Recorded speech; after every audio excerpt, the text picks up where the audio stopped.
ಭಾನುವಾರ ಬೆಳ್ಳಂಬೆಳಗ್ಗೆ ಕನ್ನಡ ಚಿತ್ರರಂಗದಲ್ಲಿ ಒಂದು ಸುದ್ದಿ ಹೊರಬೀಳುತ್ತದೆ.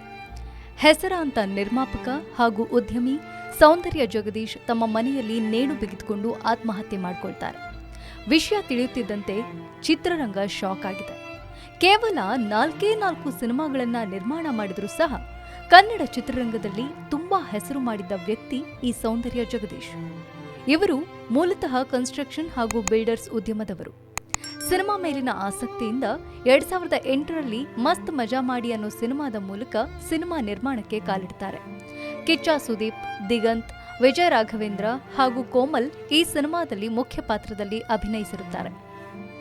ಸಿನಿಮಾ ಕೂಡ ಜನರನ್ನ ಸೆಳೆಯುವಲ್ಲಿ ಯಶಸ್ವಿಯಾಗಿ ಜಗದೀಶ್ ಅವರಿಗೆ ಒಂದೊಳ್ಳೆ ಹೆಸರನ್ನ ತಂದುಕೊಡುತ್ತೆ.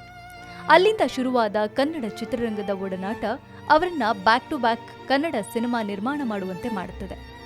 ಆನಂತರ ತಮ್ಮ 2ನೇ ಸಿನಿಮಾದಲ್ಲಿ ತಮ್ಮ ಮಗ ಸ್ನೇಹಿತನನ್ನ ಬಾಲ್ಯದಲ್ಲೇ ಸಿನಿಮಾ ರಂಗಕ್ಕೆ ಪರಿಚಯಿಸುವ ಸಲುವಾಗಿ ಕೋಮಲ್ ಜೊತೆಗೂಡಿ ಅಪ್ಪು ಅಂಡ್ ಪಪ್ಪು ಎನ್ನುವ ಸಿನಿಮಾ ನಿರ್ಮಾಣ ಮಾಡುತ್ತಾರೆ. ಕಾಂಬೋಡಿಯಾ ಅನ್ನೋ ದೇಶದಲ್ಲಿ ಚಿಂಪಾಂಜಿಯನ್ನ ಬಳಸಿಕೊಂಡು ಈ ಸಿನಿಮಾ ಮಾಡ್ತಾರೆ. ಇದಾದ ನಂತರ ವಿಜಯ ರಾಘವೇಂದ್ರ, ಸೃಜನ್ ಲೋಕೇಶ್, ತರುಣ್ ಸುಧೀರ್, ರವಿಶಂಕರ್ ಗೌಡ ಸೇರಿದಂತೆ ಹಲವಾರು ಹೆಸರಾಂತ ಕಲಾವಿದರನ್ನ ಬಳಸಿಕೊಂಡು ಸ್ನೇಹಿತರು ಎನ್ನುವ ಸಿನಿಮಾ ಮಾಡ್ತಾರೆ. ಇನ್ನು ಈ ಸಿನಿಮಾದಲ್ಲಿ ಚಾಲೆಂಜಿಂಗ್ ಸ್ಟಾರ್ ದರ್ಶನ್ ಗೆಸ್ಟ್ ರೋಲ್ನಲ್ಲಿ ಕಾಣಿಸಿಕೊಳ್ತಾರೆ.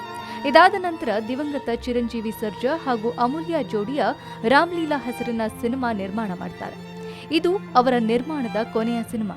ಇಷ್ಟೇ ಅಲ್ಲದೆ ಸಿನಿಮಾ ರಂಗದ ಬಹಳಷ್ಟು ದೊಡ್ಡ ಸ್ಟಾರ್ಸ್ಗಳ ಜೊತೆ ಜಗದೀಶ್ ಅವರಿಗೆ ತುಂಬಾ ಒಳ್ಳೆಯ ಆತ್ಮೀಯತೆ ಇರುತ್ತದೆ. ದರ್ಶನ್, ಸುದೀಪ್, ಉಪೇಂದ್ರ ಹೀಗೆ ಸಾಕಷ್ಟು ಜನರ ಜೊತೆ ಜಗದೀಶ್ ಆಗಾಗ ಕಾಣಿಸಿಕೊಳ್ತಿದ್ರು. ಇನ್ನು ಒರಾನ್ ಮಾಲ್ ಎದುರಿರುವ ಹೆಸರಾಂತ ಪಬ್ ಜೆಟ್ಲ್ಯಾಕ್ ಕೂಡ ಇವರತ್ತೆ. ಇತ್ತೀಚೆಗಷ್ಟೇ ದರ್ಶನ್ ಹಾಗೂ ಅವರ ಸ್ನೇಹಿತರೆಲ್ಲ ಬೆಳಗಿನವರೆಗೆ ಪಾರ್ಟಿ ಮಾಡಿದ್ರು ಎಂಬ ಆರೋಪವನ್ನು ಎದುರಿಸಿದ್ದು ಇದೇ ಪಬ್ನಲ್ಲಿ. ಇನ್ನು ಈ ಜೆಟ್ಲ್ಯಾಕ್ ಪಬ್ನಲ್ಲಿ ಕನ್ನಡ ಸಿನಿಮಾ ರಂಗದ ಸಾಕಷ್ಟು ಜನ ಪಾರ್ಟಿ ಮಾಡ್ತಾರೆ. ಇನ್ನು ಇವರಿಗೆ 2 ಮಕ್ಕಳಿದ್ದಾರೆ. ಮಗನ ಹೆಸರು ಸ್ನೇಹಿತ್ ಜಗದೀಶ್, ಮಗಳು ಸೌಂದರ್ಯ. ಹೌದು, ಸೌಂದರ್ಯ ಜಗದೀಶ್ ಅಂತ. ಮಗಳು ಹುಟ್ಟಿದ ಮೇಲೆ ಇವರು ತಾವು ಮಾಡುವ ಬಿಸ್ನೆಸ್ ಅನ್ನ ಮಗಳ ಹೆಸರಲ್ಲಿ ಸೌಂದರ್ಯ ಪ್ರಾಪರ್ಟೀಸ್ ಎಂದು ಶುರು ಮಾಡ್ತಾರೆ. ಹೀಗಾಗಿ ಅಂದಿನಿಂದ ಅವರನ್ನು ಪರಿಚಯದವರೆಲ್ಲ ಸೌಂದರ್ಯ ಜಗದೀಶ್ ಎಂದೇ ಕರೆಯುತ್ತಾರೆ. ಮಗಳ ಹೆಸರಿನಿಂದ ಅಪ್ಪನನ್ನ ಕರೆಯುವುದು ನಿಜಕ್ಕೂ ಅಪ್ಪನಿಗೆ ಹೆಮ್ಮೆಯ ವಿಷಯ. ಇದಕ್ಕೆ ತಕ್ಕನಾಗಿ ಮಗಳಂದ್ರೆ ಅತಿಯಾಗಿ ಪ್ರೀತಿಸುತ್ತಿದ್ದ ಜಗದೀಶ್ ಇತ್ತೀಚೆಗಷ್ಟೇ ಮಗಳ ಮದುವೆಯನ್ನೂ ಅದ್ದೂರಿಯಾಗಿ ಮಾಡ್ತಾರೆ. ಇನ್ನು ಚಿಕ್ಕ ವಯಸ್ಸಿನಲ್ಲೇ ಮಗನನ್ನ ಸಿನಿಮಾ ರಂಗಕ್ಕೆ ಪರಿಚಯಿಸಿದ ಜಗದೀಶ್ ಅವರಿಗೆ ಅವನನ್ನ ಪೂರ್ಣ ಪ್ರಮಾಣದ ನಾಯಕನಾಗಿ ಸ್ಯಾಂಡಲ್ವುಡ್ಗೆ ಪರಿಚಯಿಸುವುದೊಂದೇ ಬಾಕಿ ಉಳಿದಿತ್ತು.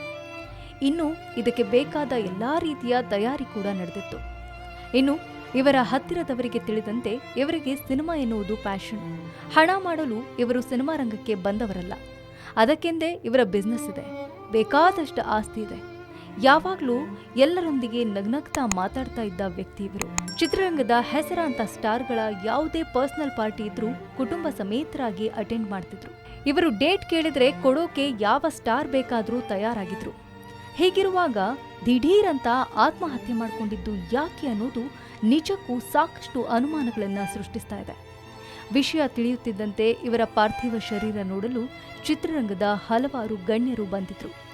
ಉಪೇಂದ್ರ, ಪ್ರಿಯಾಂಕಾ ಉಪೇಂದ್ರ, ನೆನಪಿರಲಿ ಪ್ರೇಮ್, ಗುರುಕಿರಣ್ ಹೀಗೆ ಸಾಕಷ್ಟು ಜನ ಶಾಕ್ನಿಂದಲೇ ಬಂದು ಕೊನೆಯ ಬಾರಿ ಜಗದೀಶ್ ಅವರ ಅಂತಿಮ ದರ್ಶನ ಮಾಡಿಕೊಂಡ್ರು. ಇನ್ನು ಈ ಸಮಯದಲ್ಲಿ ತಂದೆಯನ್ನ ಕಳೆದುಕೊಂಡು ಗೋಳಾಡ್ತಾ ಇದ್ದ ಅವರ ಮಕ್ಕಳ ಕೂಗು ಕೇಳಿಸಿಕೊಂಡಾಗ ಎಂಥವರ ಕಣ್ಣಲ್ಲಾದ್ರೂ ನೀರು ಬರುತ್ತೆ. ಅಪ್ಪ ಎದ್ದೇಳಪ್ಪ, ವಾಪಸ್ ಬಾರಪ್ಪ, ಉಪ್ಪಿ ಅಂಕಲ್ ಬಂದಿದ್ದಾರೆ ಬಾರಪ್ಪ ಅಂತ ಮಗ ಸ್ನೇಹಿತ್ ಕೂಗುವ ಕೂಗು ಪ್ರಿಯಾಂಕಾ ಉಪೇಂದ್ರ ಅವರನ್ನ ತಬ್ಬಿಕೊಂಡು ಜಗದೀಶ್ ಪತ್ನಿ ಹಾಗೂ ಪುತ್ರಿ ಅಳುವ ನೋವು ನೋಡಿದಾಗ ಜಗದೀಶ್ ನಿಜವಾಗಿಯೂ ದುಡುಕ್ಬಿಟ್ರು ಅನ್ಸುತ್ತೆ.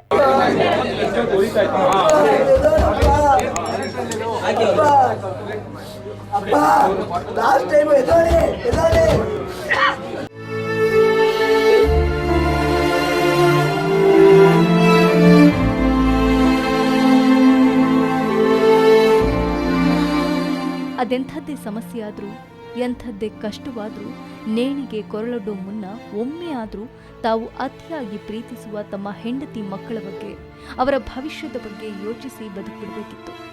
ಎಷ್ಟೇ ಕೋಟಿ ಕೋಟಿ ಮಾಡಿಟ್ರೂ ಅದು ಅಪ್ಪ ಹಾಗೂ ಗಂಡನ ಸ್ಥಾನವನ್ನ ಯಾವತ್ತೂ ತುಂಬಲು ಸಾಧ್ಯವಿಲ್ಲ ಎನ್ನುವುದಂತೂ ಕಟು ಸತ್ಯ.